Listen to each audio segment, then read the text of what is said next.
தமிழகம் கர்நாடகா இடையே காவிரி பிரச்சனையால் தடைப்பட்டிருந்த சரக்கு வாகன போக்குவரத்து 29 நாட்களுக்கு பிறகு தொடங்கியுள்ளது.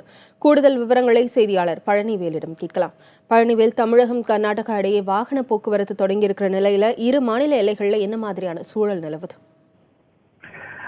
திவ்யா, காவிரி நதிநீர் பங்கீடு பிரச்சனை தொடர்பாக தமிழகம் கர்நாடகம் இடையிலான பிரச்சனை கடந்த 29 நாட்களாக நீடித்தது. இதனால் தமிழக வாகனங்கள் கர்நாடகாவுக்கு செல்லவில்லை, கர்நாடகா வாகனங்கள் தமிழகத்துக்கு செல்ல முடியாமல் இரு மாநில எல்லைகளிலே நிறுத்தி வைக்கப்பட்டது. பேருந்து போக்குவரத்து என்பது முற்றிலுமாக நிறுத்தப்பட்டிருந்த நிலையில தமிழக பேருந்துகள் தமிழக எல்லை வரையிலும், கர்நாடக பேருந்து கர்நாடக எல்லை வரை மட்டுமே இயக்கப்பட்டன. இரு மாநில எல்லையிலையும் பயணிகள் இறங்கி 2 கிலோமீட்டர் நடைப்பயணமாக மாற்று பேருந்து மூலம் அந்தந்த மாநிலங்களுக்கு செல்ல வேண்டிய நிலை கடந்த 29 நாட்களாக நிலவியது.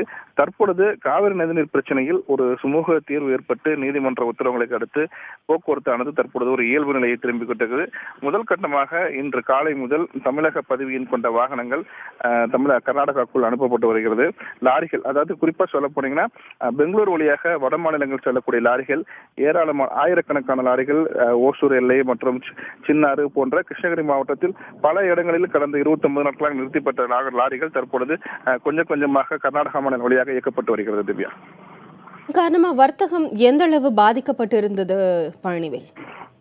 திவ்யா, இப்ப பாத்தீங்கன்னா ஓசூர் சிறு குறு இண்டஸ்ட்ரியல்ஸ்ல ஒரு முக்கிய இடம் பிடிச்சிருக்கிற இண்டஸ்ட்ரியல்ஸ். இந்த இண்டஸ்ட்ரியல்ஸ்க்கான ரா மெட்டீரியல் எனக்கூடிய மூலப்பொருட்கள் அனைத்துமே பெங்களூர் போன்ற நகரங்கள்ல இருந்தா வர வேண்டிய ஒரு சூழல் இருந்தது. அதே போல இங்கு உற்பத்தி ஆகக்கூடிய பொருட்கள் அனைத்துமே ஓசூர் பெங்களூர் சென்று பெங்களூர் மூலியமாக விமானம் மூலியமாக செல்லக்கூடிய பொருட்கள் அனைத்துமே தேக்கம் இருந்தது. இதனால் சுமார் ஒரு 1000 கோடி ரூபாய் அளவிற்கு ஓசூர் பகுதியில் தேக்கம் அடைந்தது உற்பத்தி செய்யப்பட்ட பொருட்கள். அதே போல மலர் உற்பத்தியில் ஓசூர் பகுதி மிகுந்த பகுதியாக அதிக அளவில் உற்பத்தி செய்யப்படுகிறது.